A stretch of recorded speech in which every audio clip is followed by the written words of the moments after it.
Assalamualaikum warahmatullahi wabarakatuh. Hamdan wa syukran lillah, assalatu wassalamu ala rasulillah Sayyidina wa maulana Muhammad ibni Abdillah, wala hawla wala quwata illa billah, amma ba'd. Hadratal muhtaramin, para masyayikh, para kiai, ibu-ibu nyai, para habaib, para sepuh bini sepuh, tokoh agama, tokoh masyarakat yang saya muliakan, para pejabat yang berkenan hadir dalam semua tingkatannya yang saya hormati, segenap panitia pengajian, mobil khusus Sohibul Hajat, Pijar yang sangat saya banggakan, sahabat Ansor Bansor yang saya cintai, kaum muslimin wal muslimat, warga masyarakat Gunung Kidul rahimakumullah. Makan tiwul di warung desa, ngopo cangkeme kae. Coba ibu-ibu yang di sana kalau mau berdiri agak minggir supaya tidak nutup yang di belakang. Ibu-ibu atau mriki mawon, jangan agak nengah-nengah. Ya. Mereka datang pengen melihat wajahku, tidak pengen melihat bokongmu ya.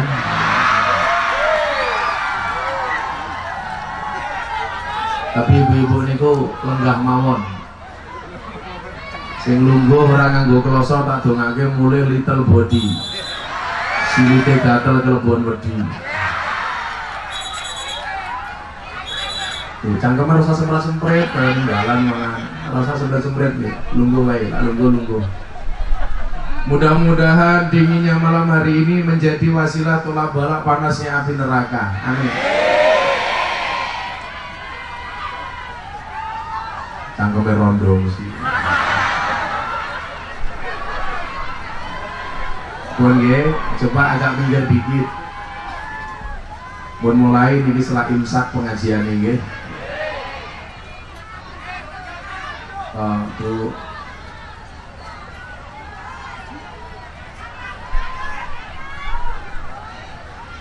Siap pengajian? Siap untuk tertib? Untung Jawa, karena Jawa kaya ngopo ngomong kuwi. Saya bersyukur malam hari ini di tengah-tengah turunnya air hujan. Saya juga baru sampai dari Bengkulu. Saya bisa sowan ke Gunung Kidul yang sudah sangat lama, sekian banyak permintaan di Gunung Kidul saya belum bisa hadir. Maka malam hari ini saya sampaikan makan tiwul di warung desa. Saya datang ke Gunung Kidul dengan membawa cinta.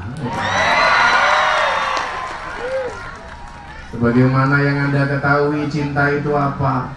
Seperti air kencing di dalam kolam renang. Maksudnya apa? Wujudnya tidak nampak tapi hangatnya bisa dirasakan. Nah, itu banseri yang opo meneng. HP ini cross enggak ya.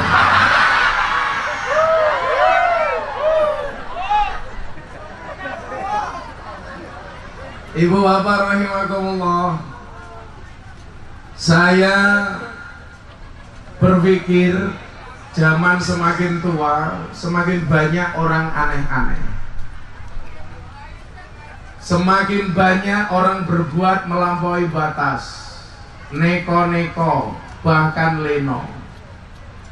Maka saya mencatat banyak hari ini gara-gara era medsos pengen orang terkenal instan, pengen jadi orang kaya instan, pengen jadi orang sukses instan. Maka saya mencatat hari ini kalau pengen jadi orang terkenal itu ternyata syaratnya ada 3. Satu di antara 3. Yang pertama melawan orang besar. Yang kedua membuat masalah besar. Yang ketiga menyelesaikan masalah besar. Anda mau ambil posisi yang mana? Yang pertama melawan orang besar. Saya masih ingat betul, dulu ada seorang ustadz yang sebenarnya bukan siapa-siapa, tapi mengolok-ngolok Kiai Ma'ruf Amin begitu luar biasa. Begitu Kiai Ma'ruf Amin mencalonkan diri sebagai calon wakil presiden, bukan mencalonkan, dicalonkan, diolok-olok. Sudah tua bangka mau mati neko-neko. Dan subhanallah, yang ngolok-ngolok hari ini orangnya sakit. Tapi tolong jangan dibully, didoakan saja. Saya nggak suka kemudian kita membenci orang yang membenci kita. Cukuplah kita sebagai orang yang dibenci, jangan pernah membenci siapapun. Tidak ada jaminan Kiai Ma'ruf Amin sudah tua mati duluan, betul? Saya sowan ke rumah beliau sama Deddy Corbuzier, saya diajak makan malam. Saya bilang sama Kiai Ma'ruf, Pak Kiai, mohon maaf, saya panggil beliau Abah. Abah, ada isu. Apa Gus? Katanya besok kalau Kiai Ma'ruf jadi wakil presiden di tengah jalan mati akan diganti sama Ahok. Apa jawaban Kiai Ma'ruf? Ya kalau yang mati saya, kalau yang mati Jokowi kan saya presiden. Kiai NU dilawan. Dan ternyata banyak orang-orang hari ini yang melawan orang besar untuk jadi orang besar. Ngolok-ngolok orang terkenal supaya ikut-ikutan terkenal. Dasar Miftah Gus telek. Dan subhanallah orangnya di penjara. Apakah saya marah dibilang Gus telek? Enggak. Saya lebih suka dibilang telek daripada dibilang roti. Saya lebih suka jadi telek daripada jadi roti. Kenapa? Telek kalau banyak bisa jadi pupuk. Roti dipangan jadi tai. Ya bulanan HP wae Tahan Dani, hati-hati, penyebaran virus corona berangkat dari HP Cina ya. Matan. Iya di sini juga banyak corona, komunitas rondo mempesona. Iya ngono, wis tuwa. Mantra leping menjijikkan.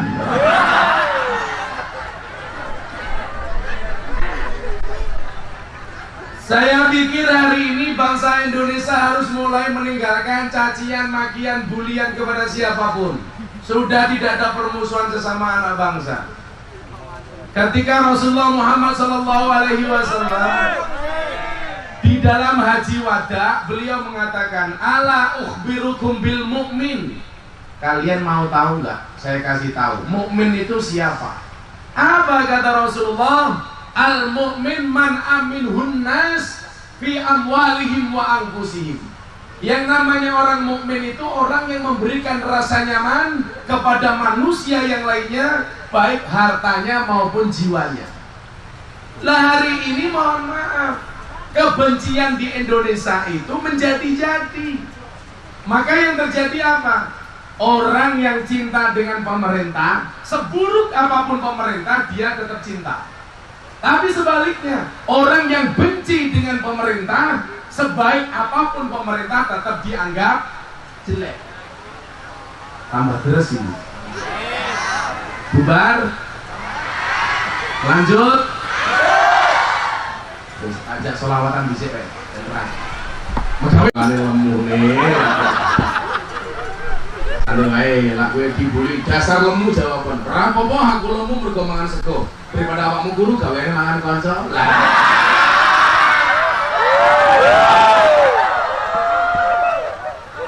Kira-kira mau jomblo iki.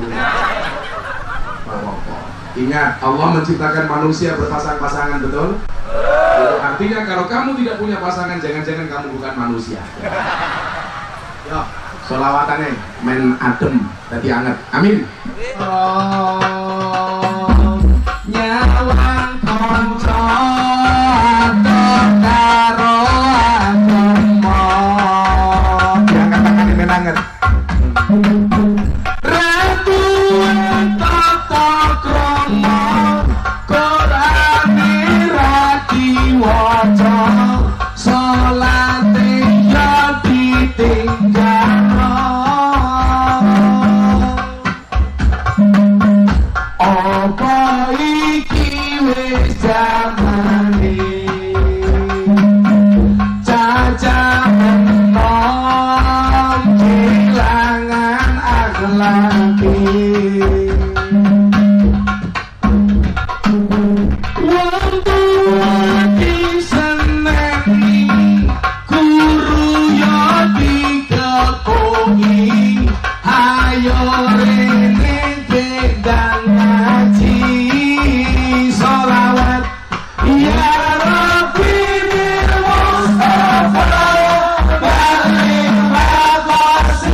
waghfir lana ma madha huwal habibul ladzi turja syafa'atuhu likulli hawlin minal ahwali muhtahim. Lanjut lagu ambiar. Hatiku rasani lara nyawang kowe rapi karo liya nangis gede eloku remo aja rasaku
Jadi kelingan lagu ini cak bikin cinta tak terpisahkan. Tekku iki aja gitu lanan, mergo tekku segede gendongan. Lanjut.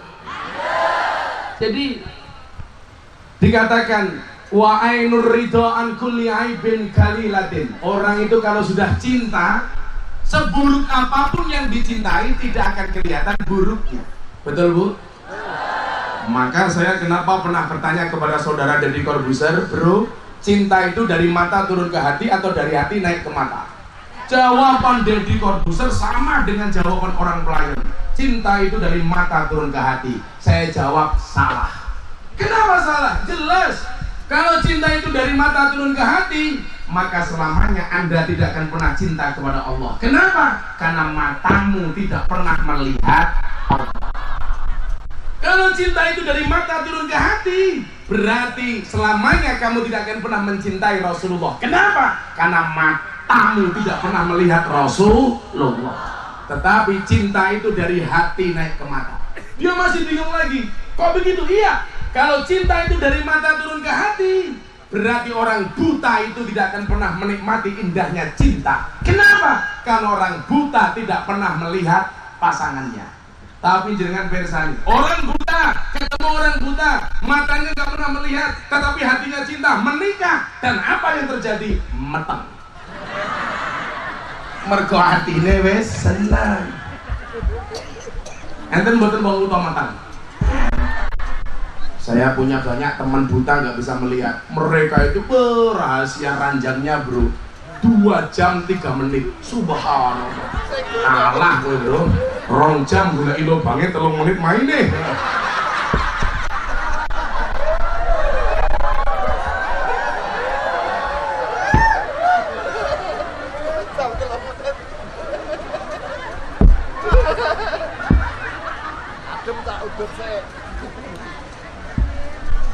Masuk Pak Eko matamu, Gus minta kok Pak Eko gitu.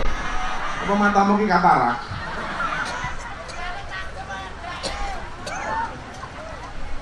Jadi mohon maaf, kalau mata ini sudah cinta, kalau zahir, mohon maaf, seburuk apapun yang dicintai, membutakan hatinya. Sama halnya hari ini, kalau sudah benci dengan pemerintah, benci dengan orang lain, maka menutup nalar kritis kita. Lah wis seneng bosok dianggap api, lah wis benci api dianggap elek. Kalau saya orangnya mengambil firman Allah Al-Baqarah 143. Wa kadzalika ja'alnakum ummatan wasaton. Ini anak-anak Banjar harusnya paham. Allah mengendaki kita menjadi umat yang wasaton. Wasaton itu apa? Moderat. Moderat itu apa? Tawasud. Yang tengah-tengah saja. Kalau saya sederhana, pemerintah baik ya saya dukung, pemerintah jelek ya saya kritisi. Contoh, Menteri Hukum dan HAM membandingkan masalah Menteng dengan masalah Priok. Mereka mengatakan apa? Menterinya mengatakan apa? Priok itu banyak orang keras, beda dengan Menteng, rawan dengan kriminalitas. Padahal mohon maaf, Priok itu banyak preman binaan saya. Saya bilang, Pak Menteri salah. Keras itu tidak identik dengan kriminalitas, betul? Coba Anda lihat, yang korupsi uang senturi, yang maling uang jiwasraya, yang makan uang asabri, itu bukan orang keras, tapi mereka yang berbaju rapi, penampilannya rapi, pakai dasi, tapi nguntal duite rakyat, bukan orang keras. Lah keras-keras kayak banter ki lah paling-paling nyolong no.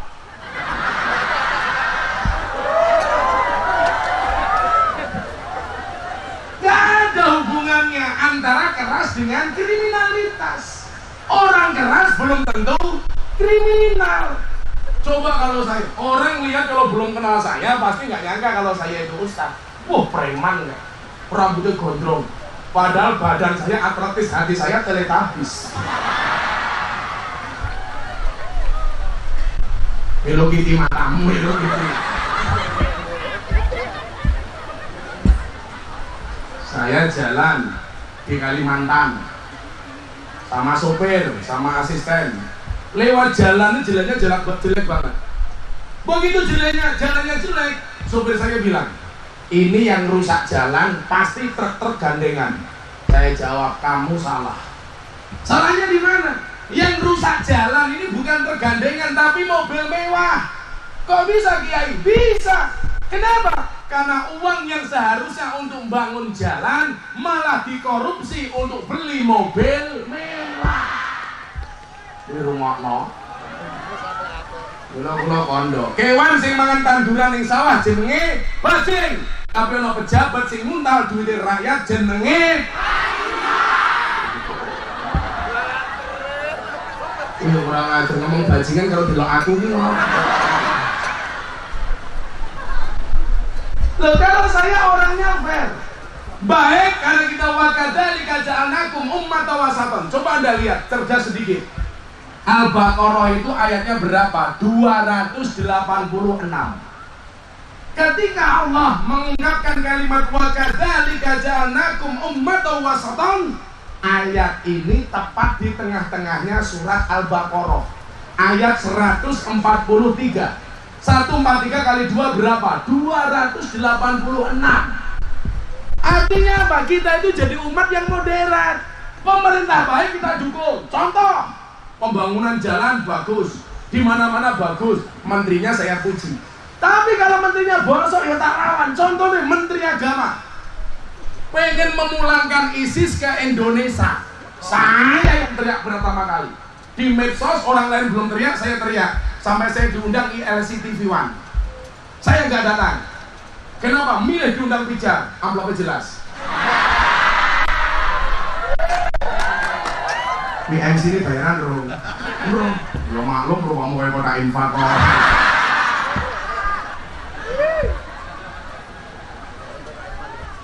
Ini aneh kebijakan Menteri Agama. Menteri Agama pertama kali dilantik jadi menteri, kebijakannya apa? Mencurigai cadar, jenggot, cingkrang sebagai kelompok radikalis. Saya diundang TV1 pas saya ada pengajian di Malang. Saya akhirnya baik pun. Saya bilang, saya nggak setuju kalau cadar, jenggot, cingkrang diidentikan dengan radikalis. Tapi saya juga tidak sependapat kalau jenggot, cadar, cingkrang dikategorikan sebagai penampilan yang paling nyunah. Bagi saya, radikalis itu bukan penampilan, tapi gagasan, ide. Jangan mencurigai orang-orang yang bercadar, yang belum tentu dia radikalis. Ini ISIS yang jelas melawan negara. Paspor dibakar, menganggap pemerintah sebagai taghut, mau dipulangkan, bahkan dikasih pekerjaan. Kan danco. Bosok itu tak bilang. Banser sing nganggur oke kok. Ngopo ora kayak pekerjaan yang kau sedulur-sedulurku banser. Betul? Jadi saya bilang, Mbak, kalau menikahlah dengan banser. Kenapa? Kiai saja dijaga, apalagi hatimu.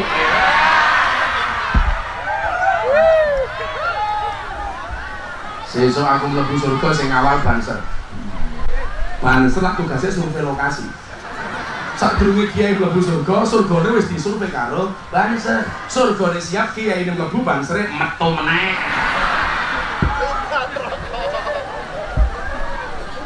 Tolong mbak-mbak sampaikan kepada ibuku. Doakan ayah, doakan ibu, relakan dia jadi imamku.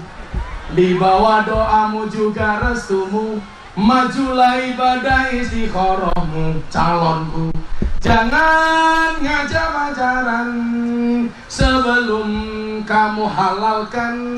Perdalamlah agama dan pendidikan. Jangan hiraukan godaan si setan. Doa doa terus, doa singkirkan mantan, kikislah habis semua para penggombal dan buaya. Wahai calon sang imam serbaguna, di mana engkau berada? Teruskanlah perjuangan demi halalkan, kau rela berkorban. Demi halalkan, kau rela berkorban. Banser aja pacaran.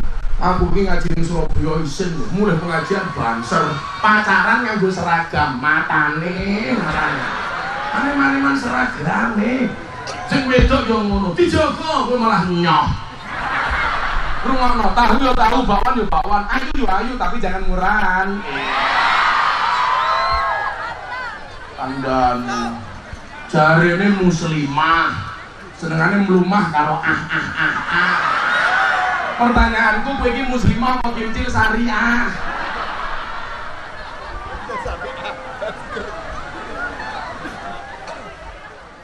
Waduh.